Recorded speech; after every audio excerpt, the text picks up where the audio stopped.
Joining us right now is Carl Szabo. He is the Vice President and General Counsel for NetChoice. That is a group of online businesses supporting free expression and free business on the internet. Carl, first of all, your reaction to the fact that what appears to just be a software fix broke almost, it seems, the system.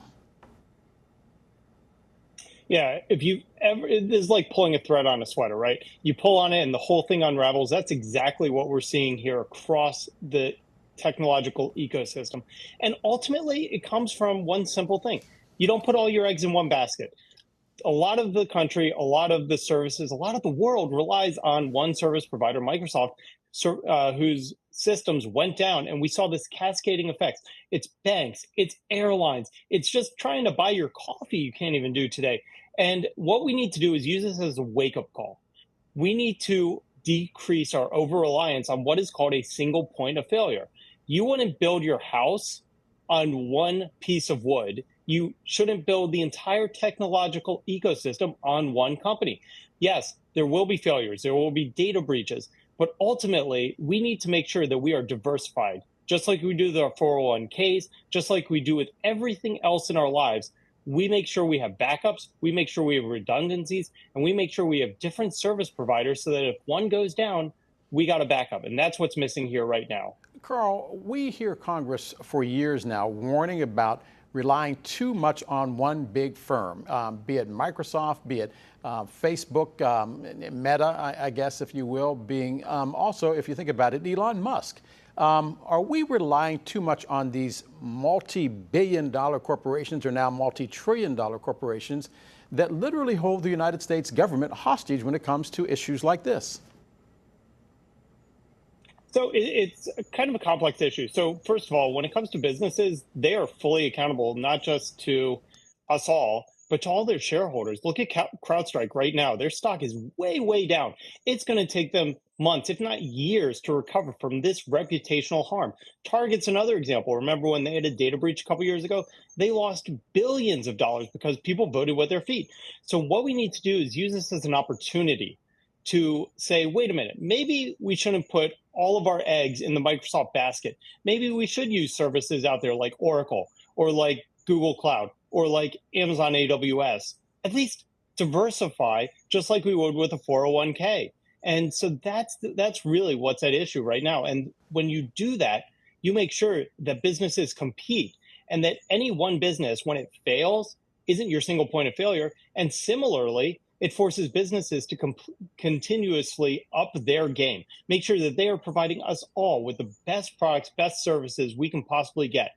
That's what needs to be done. Diversification, not antagonism, but diversification, and eliminate the single point of failure.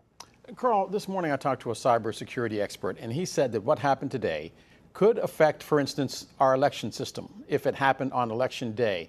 Are our adversaries watching us right now and saying, you know, look what they did with just one failed software patch and saying, guess what I can do to election integrity? Yeah, that's exactly right. This is not the first time this has happened. There have been massive data breaches. And it's not just foreign adversaries, it's domestic adversaries, or it's something as simple as somebody just flipping the wrong switch on a single day, like kind of what we saw today. So the solution is backups. The solution is redundancy. The solution is diversification. So with respect to elections, yeah, let's have a paper trail just in case. When it comes to keeping our systems up and running, let's use different services so that one penetration, one failure doesn't cascade into thousands of people across the country not being able to board flights, people across the EU not being able to purchase things, and millions of Americans having difficulty getting their stuff and money out of their banks as they go on a long weekend for vacation. Carl, I don't want to sound like OK Boomer, but are we too reliant now on digital technology? I was at a store, and this is a true story, over the weekend, and I got ready to pay with cash. And the poor store clerk didn't know what to do because there wasn't a calculator. And I had to say, this is how you count the change. Are we getting to the point right now where we are technologically geniuses, but functionally illiterate? You know, so I actually teach at a law school, so this is a question right on point. One of the things that we need to do is make sure we teach the basics. Yes, calculators have made things easier, But by the same token, my kids still do reading, writing, and arithmetic before they get to calculators.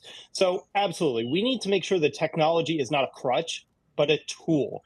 And we cannot become too reliant on it. And I'll be honest, we're all victims to it. Somebody asked me, how do I get to this place? I don't know. I look it up on Apple Maps, or I look it up on Google Maps, or I use Waze.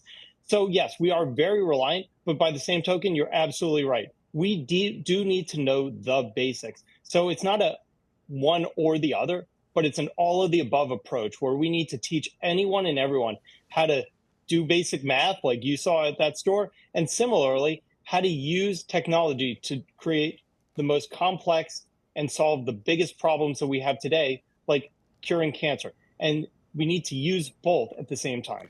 Carl, final question before I let you go. You indicated that the penalty for these companies will be losing shares, audience share. You talked about Target, you talked about Crowdstrike and their price being down. But if I'm stuck in an airport right now, I don't care about their shareholder price. What about the average Jane and John Doe that says, I lost my family vacation I've been planning for years because of Crowdstrike. What is my compensation?